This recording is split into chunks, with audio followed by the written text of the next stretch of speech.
Now today we will start, topic कौन सा है हमारा? Forfeiture, reissue of forfeiture share और pro rata forfeiture adjustment. तो forfeiture of share, forfeiture of shares का मतलब क्या होता है? जैसे किसी शेयर होल्डर ने शेयर्स के पैसे नहीं दिए तो हमने उसके शेयर्स को कैंसिल कर दिया, फॉरफिट कर लिया, जब्त कर लिया, और जो पैसा है वो हमारे पास ही रहेगा। अब हम उसको पैसा वापस नहीं करेंगे। तो अगर आपने कोई शेयर फॉरफिट करना है तो एंट्री क्या बनेगी? Share capital, share capital debit account debit, और अगर प्रीमियम की नॉन पेमेंट है तो वो भी डेबिट होगा। Security premium account debit to share forfeiture account to call और टू कॉल इन एरियर। ये हमारी बेसिक एंट्री है शेयर्स को फॉरफिट करने की। Share capital account debit, security premium account debit, to share forfeiture account, to call in arrear. इसमें वो पैसा आता है जो हमने कॉल्ड अप किया है, मांगा है। जिस समय हमने शेयर फॉरफिट किए उस समय तक हम जितना पैसा मांग चुके हैं, जितना पैसा हम शेयर होल्डर से कॉल कर चुके हैं, वो किसमें आएगा? Share capital account debit. Security premium account में वो पैसा आएगा इफ प्रीमियम नॉट पेड। अगर आपने प्रीमियम का पैसा नहीं दिया तो वो सिक्योरिटी प्रीमियम वाली एंट्री में आएगा, और यदि आपने प्रीमियम का पैसा दे दिया है तो फिर वो इस एंट्री में नहीं आएगा। माने प्रीमियम हम कब दिखाएंगे? When it is not paid. और यदि आप प्रीमियम दे चुके हैं तो फिर वो नहीं आएगा। उसके बाद कॉलिंग एरियर में अमाउंट नॉट रिसीव्ड, जो पैसा उसने नहीं दिया, और जो बाकी बचा बैलेंस कह लीजिए या अमाउंट रिसीव्ड कह लीजिए, वो इस वाली एंट्री में आएगा। बैलेंस अमाउंट कह लो या अमाउंट रिसीव्ड कह लो, it is in this entry. तो एंट्री क्या बनी? शेयर कैपिटल अकाउंट डेबिट में वो पैसा आएगा जो हमने मांगा। सिक्योरिटी प्रीमियम में कौन सा पैसा आएगा यदि वो नहीं आया तो? फॉर फीचर बैलेंस फिगर या रिसीव्ड अमाउंट, और टू कॉल इन, माने इस वाले पैसे में से इतना पैसा नहीं आया तो ये कौन सा अमाउंट हो गया जो हमारे पास आया है। फॉर एग्जाम्पल, मैंने 10 रुपये मांगे थे और मेरे पास खाली 3 रुपये नहीं आए, तो पैसा कितना आया? फॉरफिचर में कितना आ गया? 7 रुपये। तो जो पैसा कॉल्ड अप है वो तो शेयर कैपिटल अकाउंट डेबिट में आएगा, और जो पैसा नहीं आया वो कॉल इन अरियर में आएगा। और प्रीमियम तभी आएगा when it is not paid. अगर प्रीमियम का पैसा हमने नहीं दिया तो हम डालेंगे एंट्री में, अदरवाइज प्रीमियम इस एंट्री में नहीं आएगा। ठीक है, तो कुछ केसेस लेकर हम इस एंट्री को देखते हैं।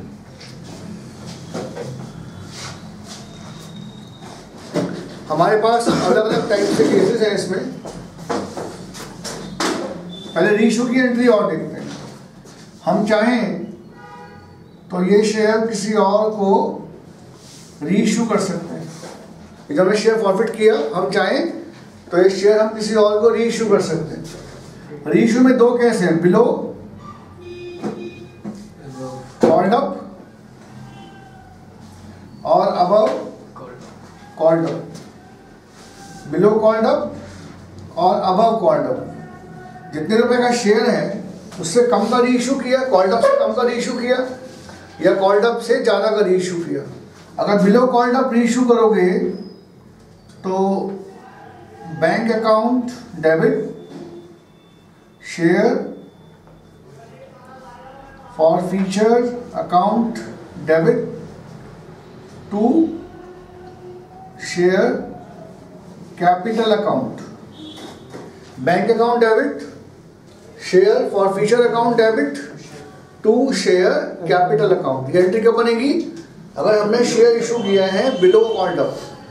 जैसे 10 रुपये का शेयर हमने 8 रुपये का इशू किया, क्या किया? 8 रुपये। 10 रुपये का शेयर 8 रुपये का इशू किया, तो बैंक में कितना आएगा? 8 रुपये। था कितने का? 10 रुपये का। तो 2 रुपये कहाँ चले गए? फॉर फीचर में आ गए। अगर below the called up issue करेंगे तो ये एंट्री बनेगी, और above the called up issue करेंगे, जैसे 10 का शेयर मैंने 12 रुपये का इशू कर दिया, तो फिर मैं एंट्री बनाऊंगा bank account debit to share capital account to security premium account. क्या एंट्री बनेगी? Bank account debit to share capital account to security premium account. 10 का शेयर मैंने 12 रुपए का इशू कर दिया, तो यहाँ कितना आएगा? 12 रुपये, यहाँ पर 10 रुपए और यहाँ पर 2 रुपए। तो दो अलग सिचुएशन है। कम का इशू करने का मतलब क्या हुआ कि मुझे नुकसान हो रहा है, और ज़्यादा का इशू करने का मतलब क्या हुआ? मुझे प्रीमियम मिल रहा है, मुझे फायदा हो रहा है। तो अगर मैं कम का दूंगा तो ये फॉरफीचर, ये मेरा फॉरफीचर लॉस है, माने इतना मैंने कम पर इशू किया, और ये वाला सिक्योरिटी प्रीमियम मेरा फायदा है कि जितना कॉल्ड अप था उससे ज़्यादा का मैंने शेयर इशू किया। तो this two are different situation, वो डिपेंड करता है क्वेश्चन में क्या है। और एक लास्ट में एंट्री और बनेगी, ये दो तो है ही है, दिस एंड दिस। एक थर्ड एंट्री लास्ट में और बनती है, share forfeiture account debit to capital reserve account. This is your third entry, share forfeiture account debit to capital reserve account. तो forfeiture and reissue की entry में 3 entry का combination है। पहला हमें shares को forfeit करना होता है, फिर शेयर्स को री इशू करना होता है, और फिर ये थर्ड एंट्री बनती है। कौन सी? Share forfeiture account debit to capital reserve account. तो 3 अलग एंट्री हैं, पहले फॉरफिट, देन री इशू, और थर्ड क्या होगा? Forfeiture account debit to capital reserve account. तो आप ये एंट्री नोट करो, और फिर मैं आपको इसके एग्जांपल लेकर इस पूरे कॉन्सेप्ट को डिटेल में डिस्कस करते हैं। ठीक है, एक बार नोट कर लीजिए आप सारे जो भी इसके इलस्ट्रेशन है, ये जो कॉन्सेप्ट है फिर इसको हम डिस्कस करेंगे। अब एक क्वेश्चन लेके इसको पूरे कॉन्सेप्ट को डिस्कस करते हैं, अलग अलग केसेस में देखते हैं।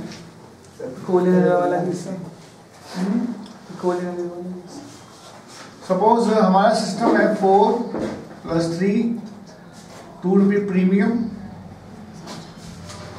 +1 +2, ऐसे 10 रुपये का शेयर है। 4 + 3 +1 +2 और 2 रुपये का हमारा प्रीमियम। तो मैं पहले 3 एंट्री लिखता हूँ आपके पास। एंट्री है share capital account debit security premium account debit to share forfeiture account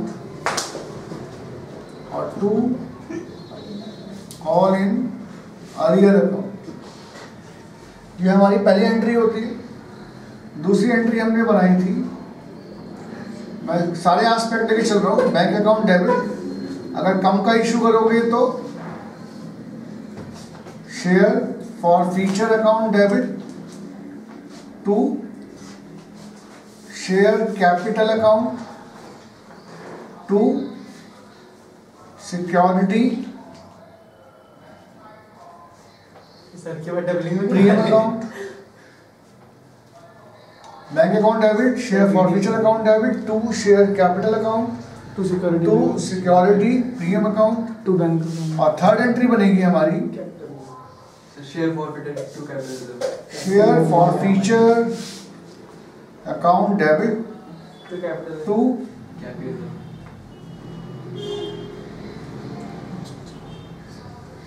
capital reserve account. तो 3 हमारे पास बेसिक एंट्री हैं। अब 1 बाय 1 हम इस पूरे कॉन्सेप्ट को एग्जाम्पल वाइज डिस्कस करेंगे कि भाई कौन से केस में कितना कितना अमाउंट आएगा।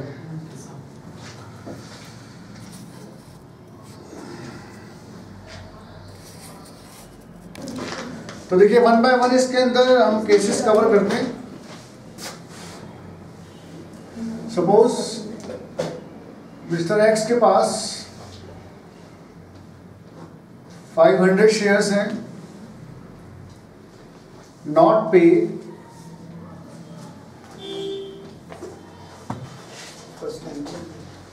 First and second call.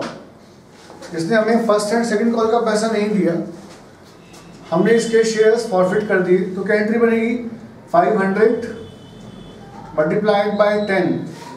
Second call तक हम कितना पैसा कॉल कर चुके हैं? 10 रुपी। तो कितना अमाउंट आएगा? 500 मल्टीप्लाइड बाय 10। प्रीमियम नहीं आएगा इसमें। क्यों नहीं आएगा? बिकॉज क्योंकि इसकी नॉन पेमेंट कहाँ है? फर्स्ट एंड सेकंड कॉल में। जबकि प्रीमियम ने कहाँ कॉल किया था? अलॉटमेंट में। तो जहां प्रीमियम कॉल किया है, अगर वहां नॉन पेमेंट होता है तो फिर हम एंट्री डालेंगे नॉन पेमेंट की, अदरवाइज सॉरी प्रीमियम की entry, otherwise not. Call in arrear में कितना आएगा? इसने ना तो फर्स्ट कॉल दी ना सेकंड कॉल दी। 500 इंटू 1 प्लस 2, 3 रुपए के हिसाब से। तो दिस इज 1500 एंड 5000। तो 3500 रुपए का जो बैलेंसिंग फिगर है वो हमारा किस में आ गया? फॉर फीचर में आ गया। अब सपोज कर लीजिए हमने इसमें से हमने इन शेयर्स को रीइश्यू किया एट ₹9 पर शेयर। 9 रुपए के रेट से हमने इन शेयर्स को रीइश्यू किया, तो बैंक में कितना आएगा? 500 इंटू 9। अब क्योंकि कम का रीइश्यू किया है तो प्रीमियम कुछ नहीं आएगा, bank account debit. 2 share capital में 500 इंटू 10 और बाकी बैलेंस 500 का किस में आ गया? शेयर फॉर फ्यूचर में आ गया। ठीक है, क्योंकि हमने 10 रुपए का शेयर 9 रुपए का रीइश्यू किया। अब इस एंट्री में क्या होता है? जो पहले वाला फॉर फ्यूचर है उसमें से नए वाले फॉर फ्यूचर को माइनस कर देंगे, रीइश्यू वाले फॉर फ्यूचर को। तो 3500 माइनस 500, 3000 रुपए इसमें आ जाएंगे। कैसे आएंगे? 3500 माइनस 500। 10 रुपए का शेयर 9 रुपए के रेट से हमने रीइश्यू किया। अब सेकंड केस लेते हैं। मिस्टर एक्स के पास 400 शेयर थे, इसने अलॉटमेंट नहीं दिया, फर्स्ट कॉल नहीं दिया, सेकंड कॉल नहीं दिया और हमने इसके शेयर्स को फॉरफिट कर दिया। तो अब यहाँ पर सेकंड कॉल तक कितना पैसा कॉल कर चुके हैं आप? पूरा 10 रुपए। तो यहाँ वही आएगा 400 मल्टीप्लाइड बाय 10 इक्वल्स टू 4000। अब क्योंकि इसने अलॉटमेंट का पेमेंट नहीं किया और वहां पर प्रीमियम भी था, तो इसका मतलब हम मानेंगे कि इसने प्रीमियम का पैसा भी नहीं दिया। तो प्रीमियम कितना था आपका? 2 रुपए। तो यहाँ कितना आएगा? 400 इंटू 2 800। 2 कॉल इन अरियर में कितना आएगा? 400 इंटू, अब यहाँ पर जब नॉन पेमेंट लिखेंगे तो विद प्रीमियम लिखेंगे। 5 और 1 6 और 2 8, माने 5 और 1 6 और 2 8। ये जो 5 रुपए हैं ये अलॉटमेंट का प्रीमियम मिलाकर लिखा है हमने। तो ये हो गया आपका 3200। तो डेबिट किया हमने 48 और क्रेडिट किया 32। तो 1600 रुपए हमने ट्रांसफर कर दिया टू शेयर फॉर फ्यूचर। माने प्रीमियम आपको तभी डालना है अगर प्रीमियम की नॉन पेमेंट है। अगर प्रीमियम वो दे चुका है तो फिर हम नहीं डालेंगे इसमें। उसके बाद सपोज कर लीजिए मैंने इनको रीइश्यू कर दिया एट ₹12 मत दीजिए, ₹11। 11 रुपए के रेट से मैंने इन शेयर्स को रीइश्यू कर दिया। अब इस केस में बैंक में कितना आएगा? 500 इंटू 11। अब क्योंकि ये ज़्यादा का रीइश्यू किया है तो प्रीमियम की एंट्री आएगी। यहाँ पे कितना आएगा? 500 इंटू 10 और ये 500 इंटू 1, 500 इंटू 10 और 500 इंटू 1। अब जो थर्ड एंट्री है उसका रूल ये होता है कि इन दोनों का डिफरेंस डालना होता है। अब यहाँ पे कितना आ रहा है? फॉर फ्यूचर ऊपर आता है आपका 1600, लेकिन रीइश्यू में फॉर फ्यूचर नहीं था, तो पूरा के पूरे 1600 रुपए हमारे ट्रांसफर हो गए कैपिटल रिजर्व में। माने 1600 और रीइश्यू में 0 है। We do not have any amount in reissue. तो पूरे के पूरे 1600 रुपए हमने ट्रांसफर कर दिए। कहां पर? कैपिटल रिजर्व वाली entry. Third situation, mister Y के पास 300 शेयर थे, उसने अलॉटमेंट नहीं दिया, फर्स्ट कॉल नहीं दिया, सेकंड कॉल नहीं दिया, हमने उसके शेयर्स को फॉरफिट कर दिया। तो यहां पर आएगा आपका 300 इंटू 10, 300 इंटू 2, 4000, सर 3000 आएगा। तो 3000 आएगा ना। 3600, और नॉन पेमेंट में आपका वही आएगा 300 इंटू 5 इंटू 1 इंटू 8,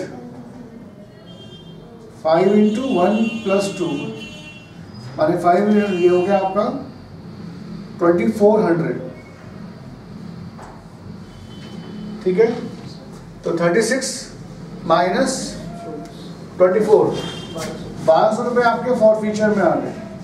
अब सपोज कर लीजिए आपने इसमें से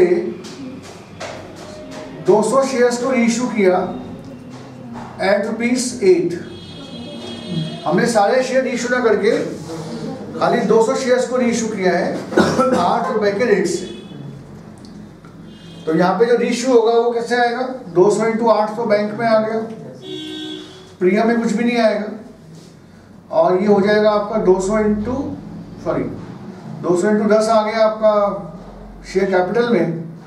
तो 2000 में से 1600 लेस करके 400 रुपए आपके फॉरफीचर में आ गए। 400 रुपए किसके सामने आया? फॉरफीचर के सामने।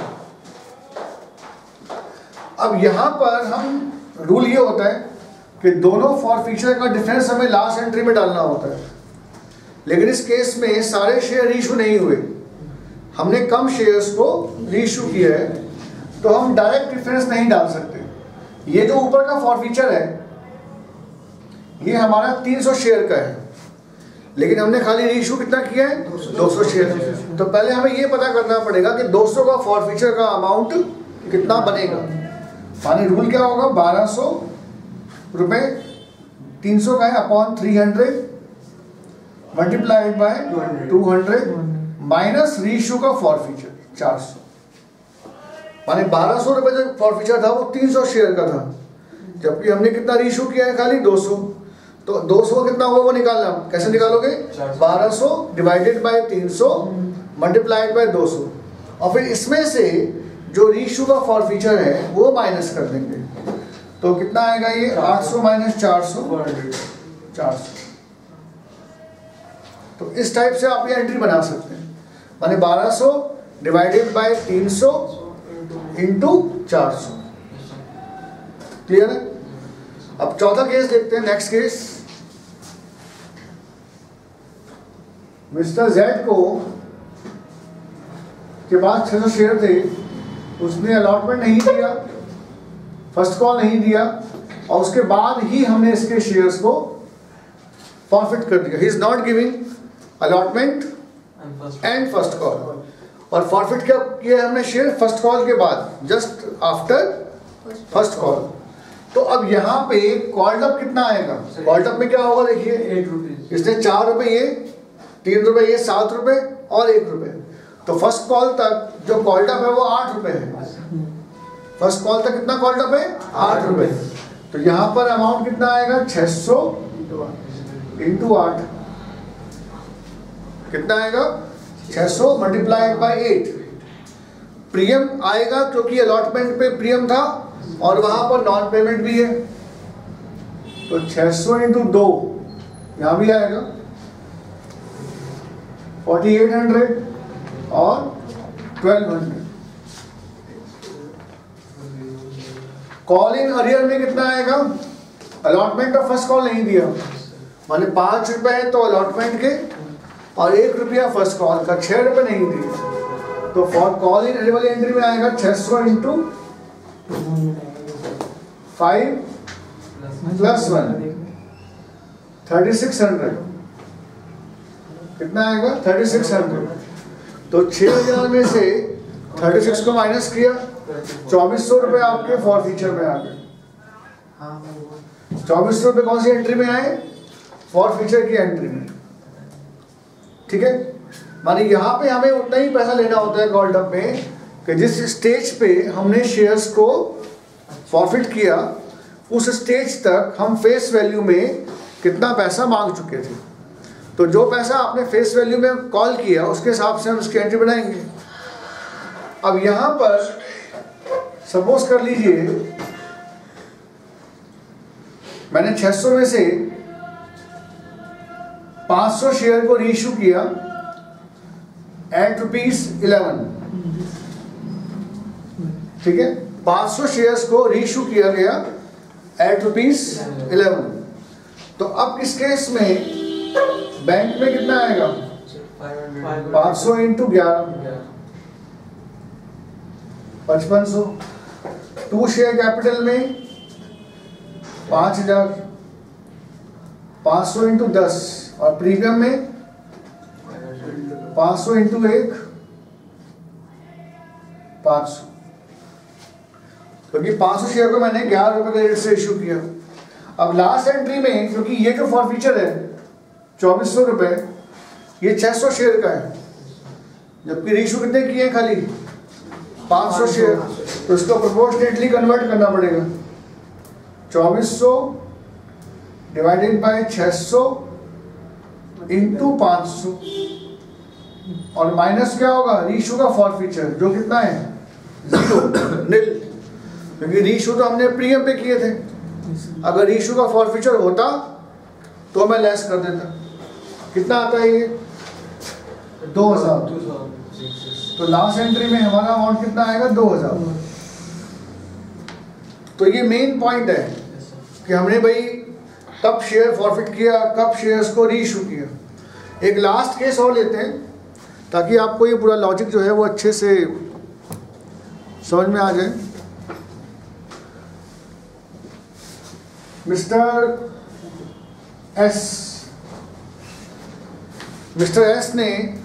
एस के बाद 700 शेयर थे।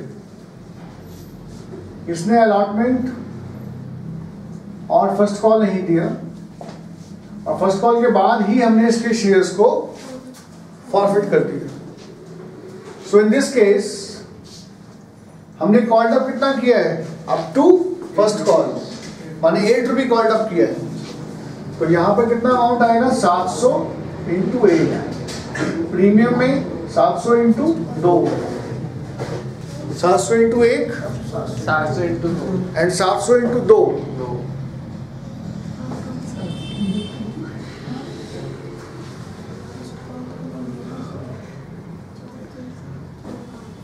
700 इंटू 8, 700 इंटू 2। फॉरफीचर में तो देखेंगे अभी यहाँ पे कितना आएगा? 700 इंटू नॉन पेमेंट कहाँ पर है इसकी? नॉन पेमेंट है इसकी अलॉटमेंट में और फर्स्ट कॉल में। 5 + 1 6 रुपये 4200। अभी ये कितना बनता है? देख लीजिए प्लीज, कितना डिफरेंस आता है?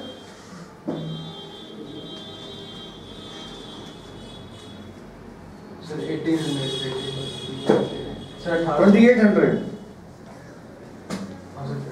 कितना आएगा? 2800 रुपये। 2800 रुपये ही हमें दे चुका है। अब इसको ध्यान से देखिए, reissue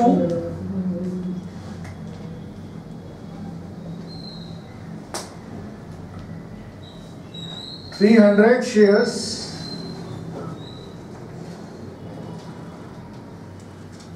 after first call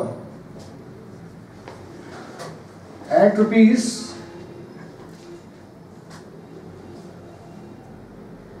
₹9 per share.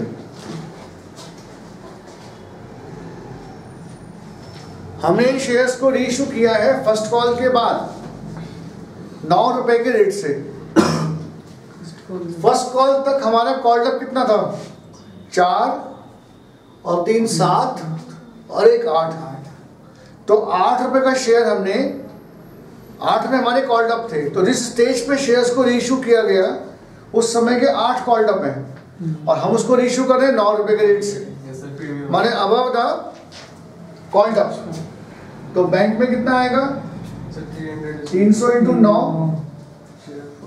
300 into 8 yes sir और 300 इंटू 1 आएगा आपका सिक्योरिटी प्रीमियम में। यस फॉरफीचर में कुछ नहीं आएगा, क्योंकि हमने शेयर कब इशू किया? फर्स्ट कॉल के बाद, और फर्स्ट कॉल तक था 8 कॉल्ड अप, तो 8 कॉल्ड अप था, लेकिन हम इशू कर रहे हैं 9 रुपए का, तो वो प्रीमियम हो गया। माने मैंने आपको स्टार्टिंग में बताया था कि अगर हम कॉल्ड अप से ज़्यादा पे इशू करेंगे तो प्रीमियम, और कॉल्ड अप से कम पे इशू करेंगे तो फॉरफीचर। ये मेन पॉइंट है ना? अगर कॉल्ड अप से ज़्यादा पे इशू करोगे तो प्रीमियम, और कॉल्ड अप से कम पे इशू करोगे तो फॉरफीचर। अब लास्ट एंट्री में 2800 रुपये फॉरफीचर था 700 शेयर का, लेकिन हमने इशू कितने किए? 300 शेयर, और इशू में फॉरफीचर है नहीं, तो 1200 रुपये हमारे लास्ट एंट्री में ट्रांसफर हुए। यस सर तो इस क्वेश्चन में हमने अलग अलग एस्पेक्ट से क्वेश्चन डिस्कस किया कि अलग अलग सिचुएशन में कितना कितना फॉरफीचर का अमाउंट हमारा आएगा। तो बेसिक रूल क्या है कि शेयर कैपिटल में वो पैसा आता है जो कॉल्ड अप है, प्रीमियम तब आएगा यदि वो नॉट पेड है, फॉरफीचर में कौन सा पैसा आएगा? जो हमें आ गया है, जो हमें मिल चुका है ना? और कॉल इन अरियर जो नॉन पेमेंट है। फॉरफीचर रीइशू में तब आएगा जब कॉल्ड अप से कम का रीइशू करेंगे, और ज़्यादा का रीइशू करोगे तो क्या आएगा? सिक्योरिटी प्रीमियम आएगा। और लास्ट एंट्री में दोनों फॉरफीचर का डिफरेंस डालते हैं, बट अगर सारे शेयर इशू नहीं होंगे तो फिर हम डिफरेंस प्रोपोर्शनेटली करके डालेंगे कि जितना शेयर हमने रीइशू किया उससे कितना डिफरेंस आएगा। ठीक है, तो आप इसको नोट कर लीजिए और फिर डिस्कस करते हैं किसका? Pro rata allotment. Yes. ठीक है।